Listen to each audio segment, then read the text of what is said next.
This evening on Prime Business, finance expert Seram Kawo calls on government to replicate the stringent measures in external debt markets on domestic market to avoid further downgrade from rating agencies.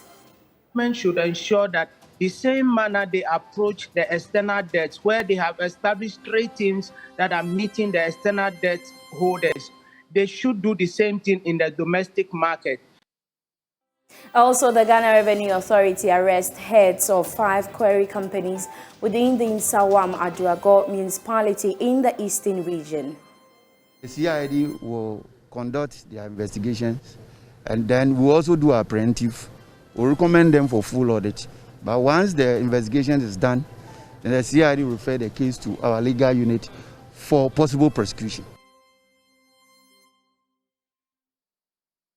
Also, the Ghana Revenue Authority has accrued more than 30% of the set targets from the Integrated Customs Management System since its implementation.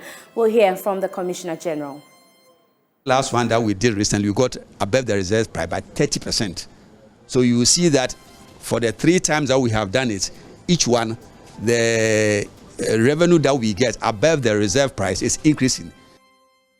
We have this and more in the next 30 minutes with me, Beverly Broohm. Please stay for details.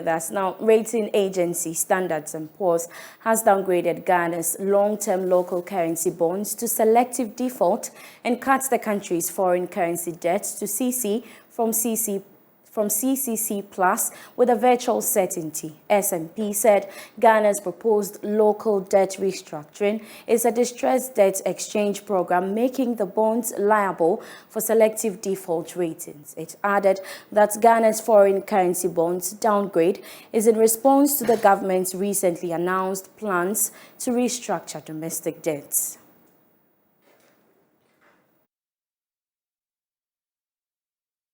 Now, reacting to this development, senior finance lecturer at the University of Cape Coast, Seram Kawo, is calling on government to replicate the stringent measures in external debt market on the domestic market to avoid further downgrades from rating agencies.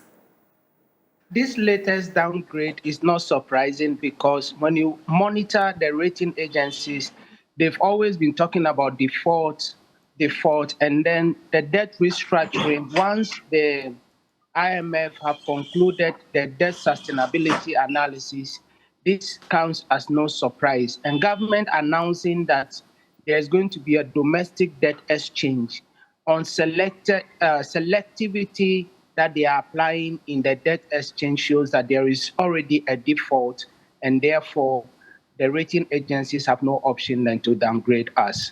The approach and manner in which government implements the policy measures without consultation with the broader stakeholder is problematic.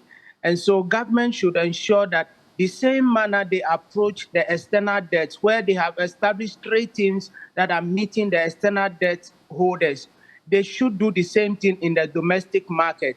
If the domestic market is closed again to government, where there are fears that government can decide to do anything without recourse to those who borrow to the government, that will not be so good for us. As a way forward, we need to see commitment from government. The government size should be reduced. Ministers that are not performing should be reshuffled. Once that is done, we are going to save some amount of money when we are going forward. Government has put in its budget statement that non-essential projects are not going to be undertaken. The question I want to ask is the cathedral construction essential to the development of our country? Why can't we use that money to do something else? Government should prioritize the needs of the Ghanaians, and then we would move forward as a country.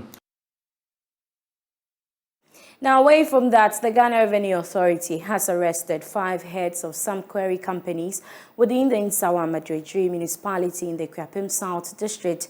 The companies, according to the enforcement team of the GRA, were arrested for infractions including non-issuance of value-added tax. Speaking to Joy Business, Head of Enforcement Accra Central for the GRA says the culprits will be prosecuted. My colleague James Ishen has more.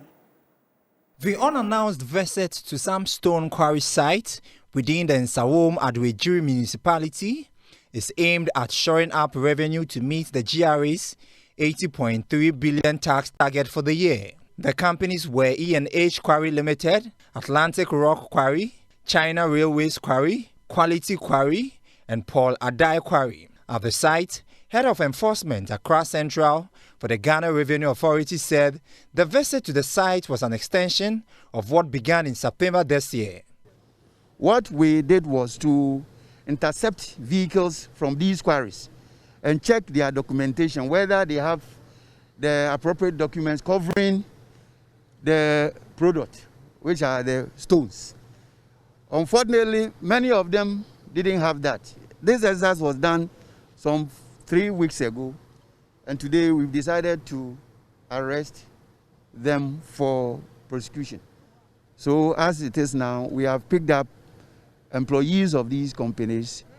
The CID will conduct their investigations, and then we'll also do a preemptive.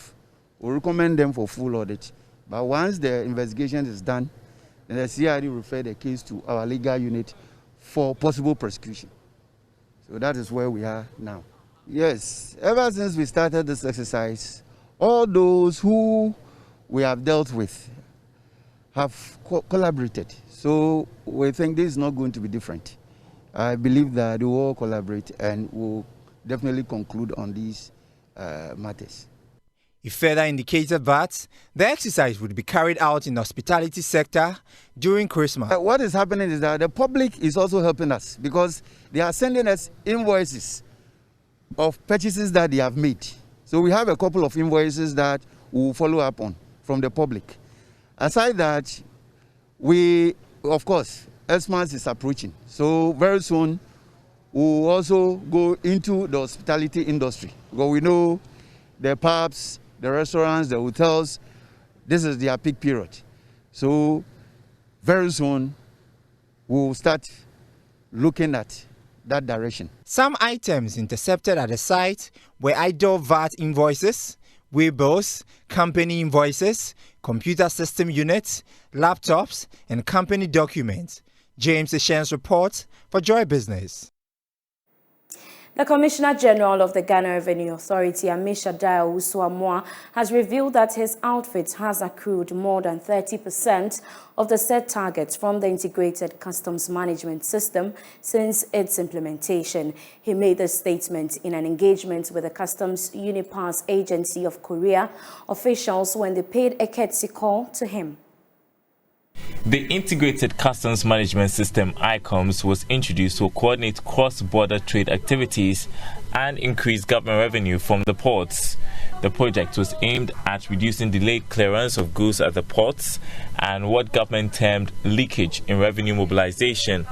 Speaking at an engagement with Kupia, Reverend Osuamwa stated that there have been significant returns from auctions since the introduction of ICOMS.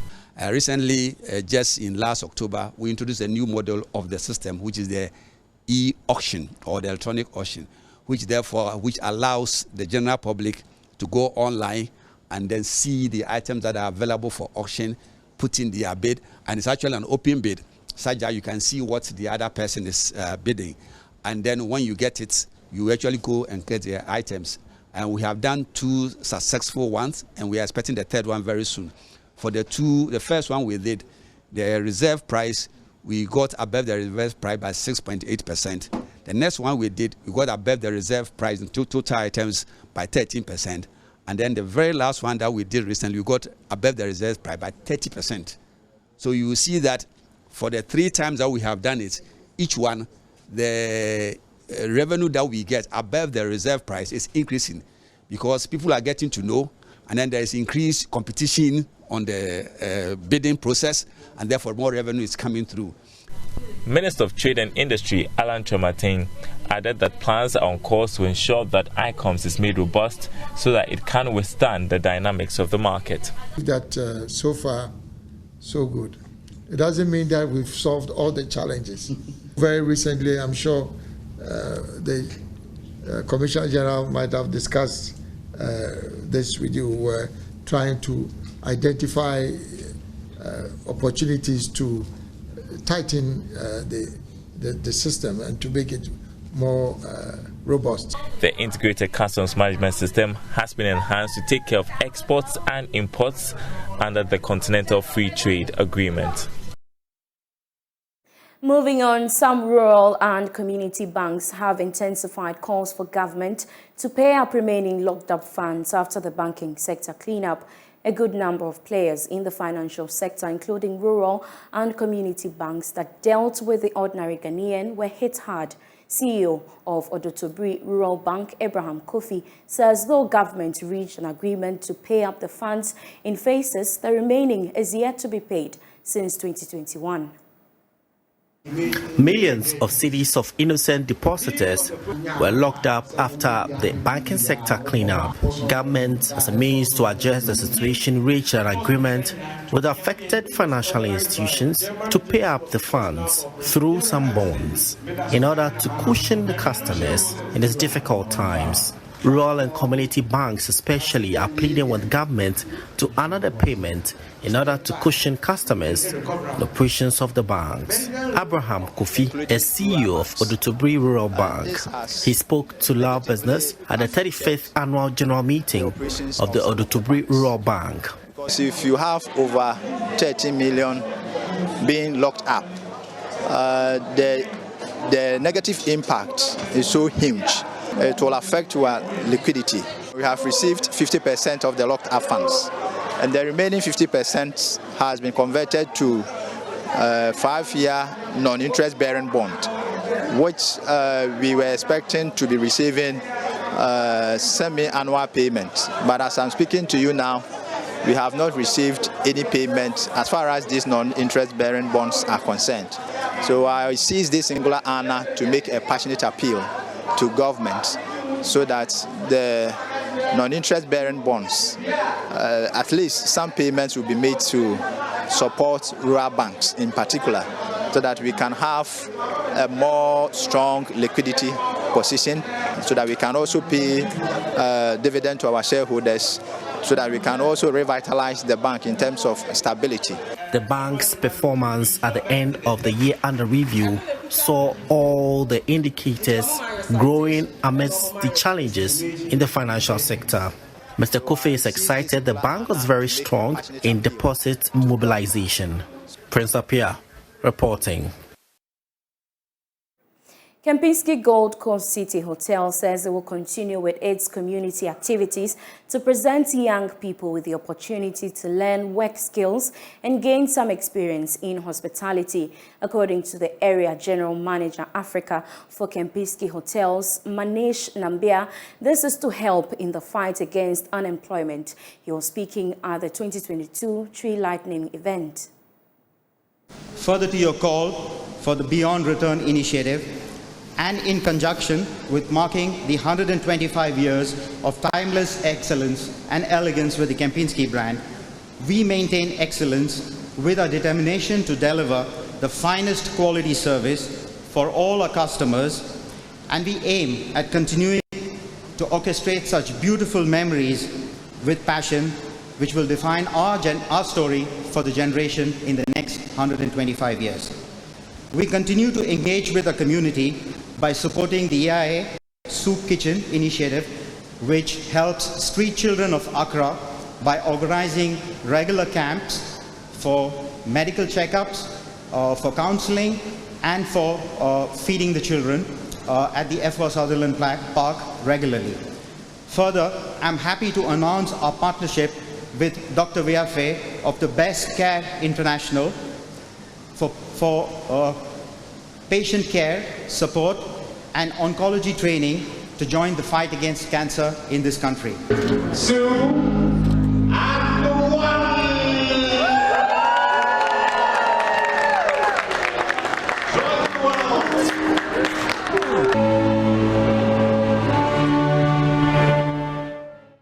Watching Prime Business with me, Beverly Broohm, on the Joy News channel. Now, let's take a look at some other stories. In a bid to help reduce Ghana's housing deficit, which currently stands at 1.4 million units, Investigroup LLC is set to begin its affordable housing project in 2023.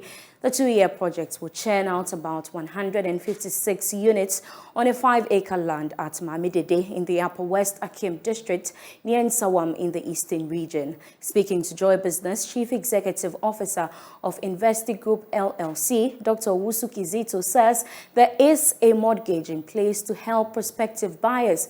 Our correspondent Kwame Yanka has more. With a need for about 1.4 million housing units, Ghana's quest to address this requires both public and private sector participation. It is for this reason that Investigroup LLC, based in the U.S. with operations office in Ghana, is commencing the affordable housing project at Mamidede in the Upper West Akim district near Nsawam in the Eastern region. A two-bedroom unit will be priced between $35,000 and $42,000 and $40,000 to $50,000 for the three-bedroom unit for foreign investors, but local owners will pay in cedis. Chief Executive Officer of Investigroup LLC, Dr. Owusu Kizito, was speaking to Joy Business at the commissioning of a model unit. We intend to put up it's 11 blocks of 3 bedrooms. The 11 blocks will be a 4-story building. Then the 2-bedroom will be 9 blocks. So it will be a total of about 156 units. So think of it like 156 families can be in this, this area. It would also, it will have a school and a mini-mart, in this same facility. How are they able to afford it? We get mortgages from the banks. We have arranged with Car Bank to do just that for us, so that anybody that is able to prove something, they can get mortgages to own a unit or two. Investment partner Lavina Robinson Ford was happy about the price of the units and will market the project in the U.S. So housing is a basic need. And because it's a basic need, we know how important it is to make sure that people have affordable housing. And in the United States, a lot of us want to invest in other things and other opportunities. And this project is one of those opportunities that we are all interested and excited about investing in. So in the United States, property is a lot more expensive than it is here. So getting a property here now is a wonderful opportunity for U.S. investors, with property starting as low as $50,000 US. That is a phenomenal price point for people in the United States to invest here and invest early. Representing Housing Minister, Director for Policy Planning, Budget Monitoring and Evaluation, Reverend Stephen Yawose, shares government revised approach to affordable housing.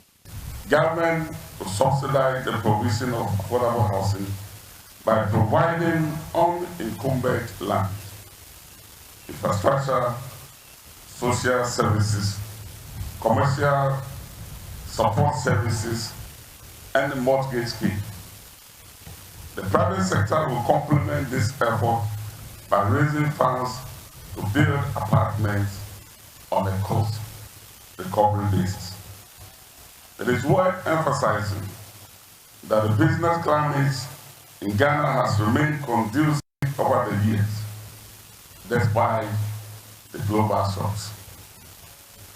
We are particularly committed to exploring partnership and other opportunities that exist for the growth of the housing and construction subsectors towards ensuring sustainable development. Meanwhile, District Chief Executive for Upper West Akim, Eugene Saki and Member of Parliament for the area, Frederick Adumobin, say the project couldn't have come at a better time with all the benefits. This project at Mamidede is expected to be the launch pad for the company to expand into other parts of the country.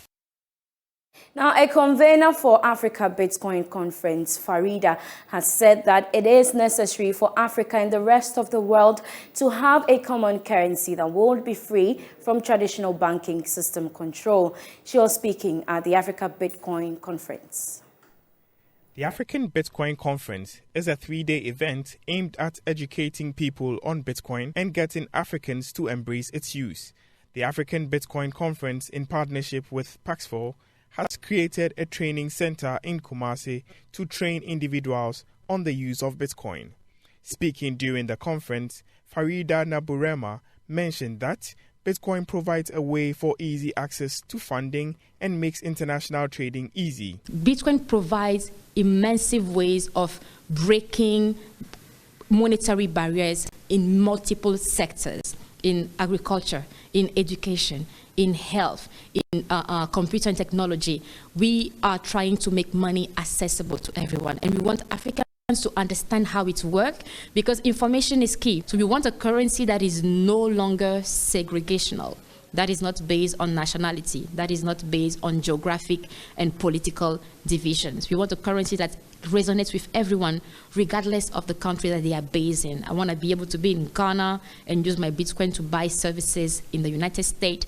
We don't want to be in a situation where somebody who is in Canada wants to buy products from Ghanaians now has to find a way or have to spend extra fees to send that money when they can just send them Bitcoin and get their services. So we want to make money more humane, money more unified. Chief Executive Officer of BitNob, Bernard Para, added that independent financing and development cannot take place without a self-dependent currency.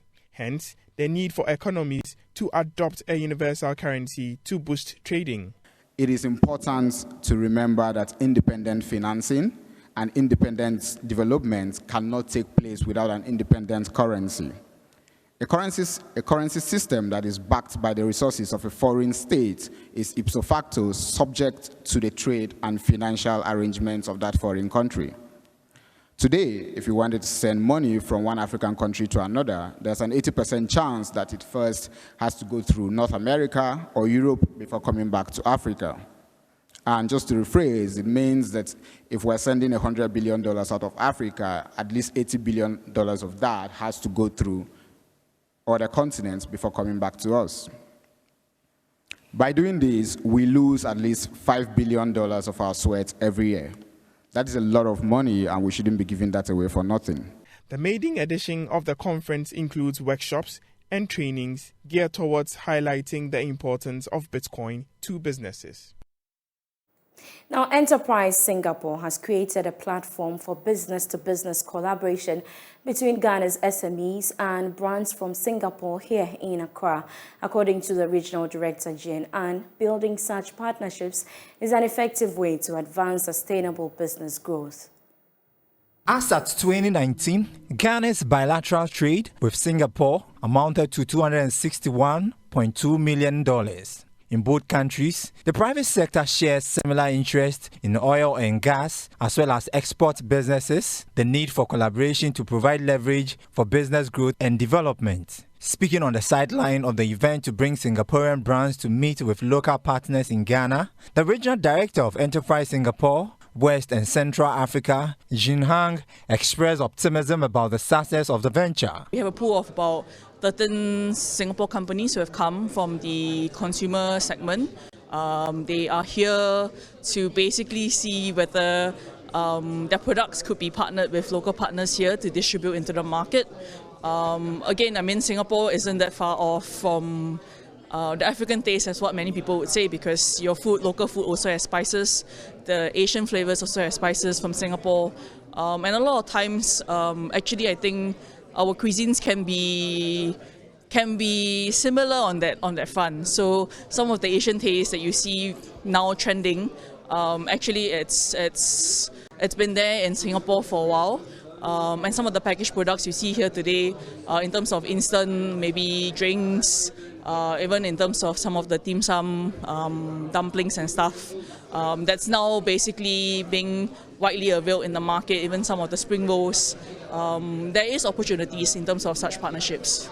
Representatives of some Singaporean brands on display at the fair spoke to Joy Business. This food are actually enjoyed internationally, especially in hotels, in the buffet tables. So I'm bringing this to share with friends in Ghana to understand and maybe to educate a little bit about Chinese eating traditions. Yeah, bringing Chinese food to Ghana here to share and to maybe different kind of experience to try. In Ghana. Ghana is a good place to do business, first and foremost from a standpoint of English speaking. So all our products are already made with English labeling. That's one. The other, of course, is if you look at the affluence of the company or the country in this case here, and what opportunities there are moving forward with that. We're looking for somebody in the local marketplace to be a distributor. We're looking for somebody to take it to the supermarkets here. Trade between Singapore and Africa has been steady with a compound annual growth rate of 7.6% over 5 years, and the government is among the top 10 investors in Africa. We have more business on myjoyonline.com/business. My name is Beverly Broohm. I leave you with international news. Have a good evening.